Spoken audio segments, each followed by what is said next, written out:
Dear future me, and welcome from Tam Dao, where I've come for just 24 hours. The mountain air feels different here, cleaner, more purposeful somehow. As I watch the fog rolling over these peaks, I'm thinking about time and how strangely we perceived it.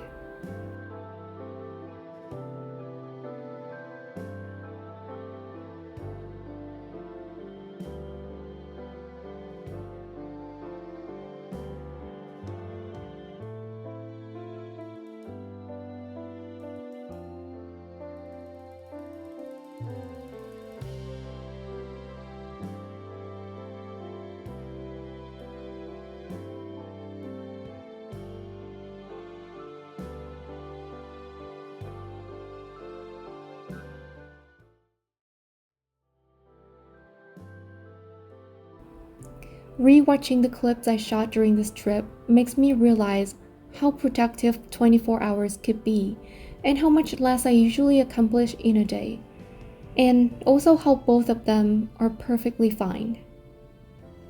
Our days can be different, but as long as we feel happy and fulfilled, we've lived a good day.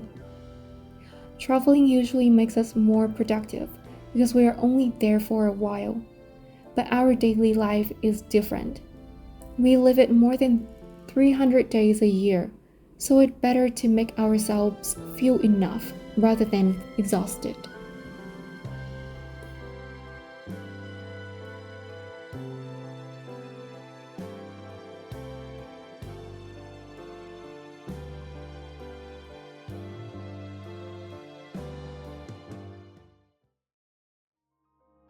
And before we go deeper into the letter, let's talk a little about the town that I visited.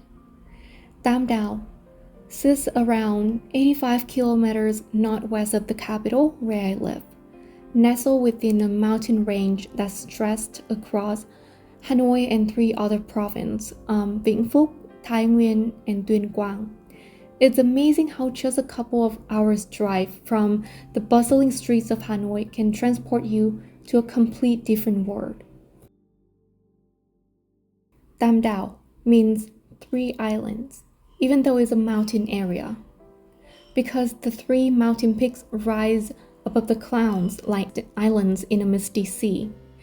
They are not the highest peaks, but they are the easiest to see from Hanoi on clear sky days, and I really like that image. A solid ground emerging from something ephemeral. Perhaps our days are like that too, concrete moments of present rising above the fog of our racing thoughts.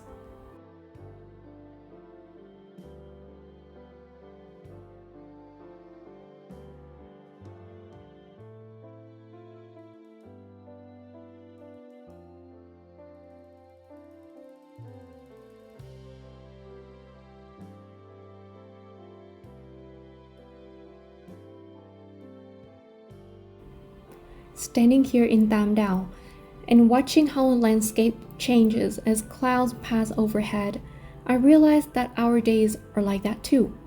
The light shifts, shadows move, and nothing seems different moment to moment. But in time, everything transforms.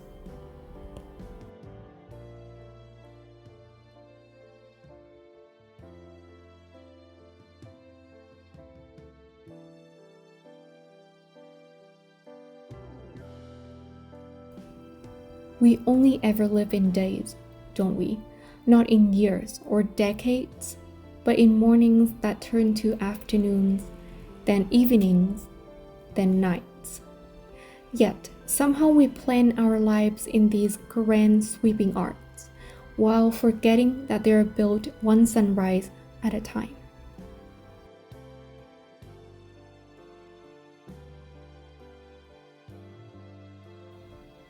And there's this weight that we carry, the weight of productivity, of always feel like we should be doing more. I feel it even there on this brief getaway, the voice that whispers, I should be working, creating, achieving. But I'm learning to recognize when my mind is spinning tales of inadequacy rather than helping me move forward.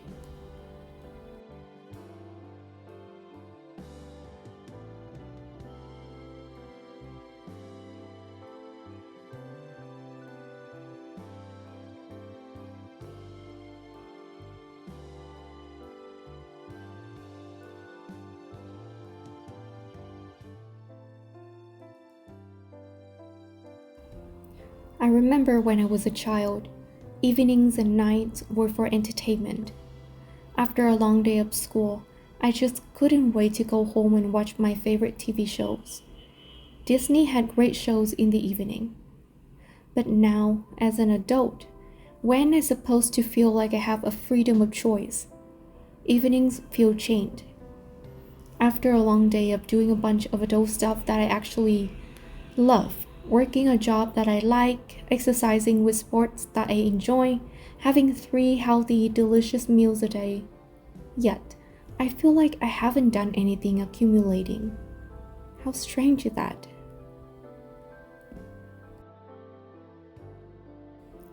And it wasn't just me. In the big city that I'm living in, most adults are like that, always hungry for more accomplishments that we don't even know what their rewards are. Not in this small town. People are enjoying their lives, things slow down, and I can feel that no one is rushing to go anywhere.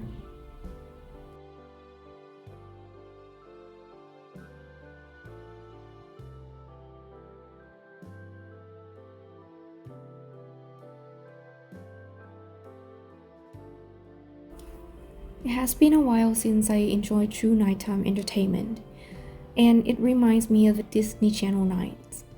These heart-shaped lights also look like Mickey's ears, so that's really great.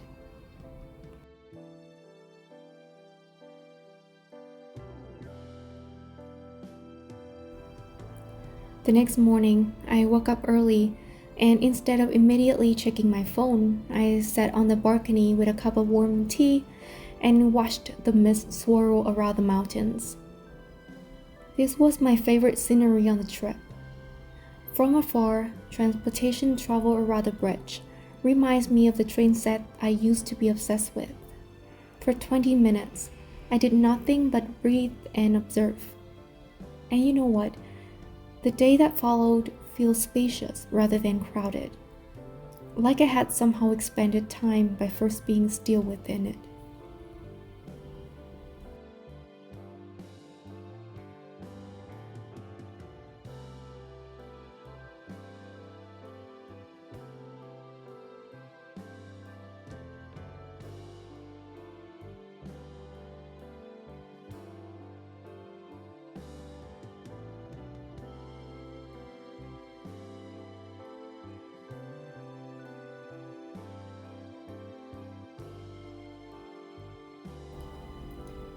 I think that's a secret that I'm just beginning to understand.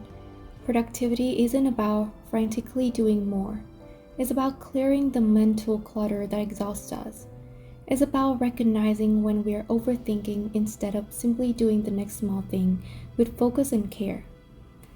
Future me, I wonder if you master this balance now. Can you move through your days with purpose, but without that anxious urgency that I still struggle with? Have you learned to trust that small, consistent actions will carry you where you need to go? I've been thinking about something I read in Compound Effect. We overestimate what we can accomplish in a day, but drastically underestimate what we can achieve in a year of consistent small efforts. I brought my journal on this trip, and I noticed something when I flipped through it. On days that I wrote, I felt fulfilled. It wasn't because I accomplished everything on my impossible to-do list. It was because I had been present for the small moments.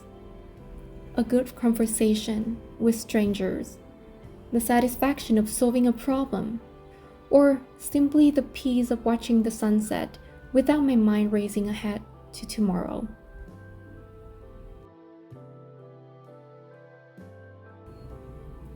I hope you remember this trip to Tam Dao. Just 24 hours, but in its simplicity, it's teaching me something important. I'm learning that happiness doesn't arrive with some distant achievement. It lives in days well lived, in moments fully experienced. So I'm making you a promise. I'm working on crafting better days, days with space to breathe, days with small, meaningful actions rather than frantic motion. Days where I remember that my life isn't somewhere in the future. It's happening right now, in the choices I make from sunrise to sunset.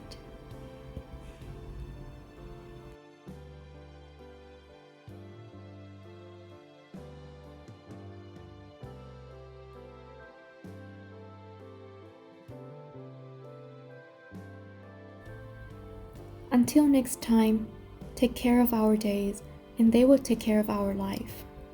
From yourself, with love and newfound patience.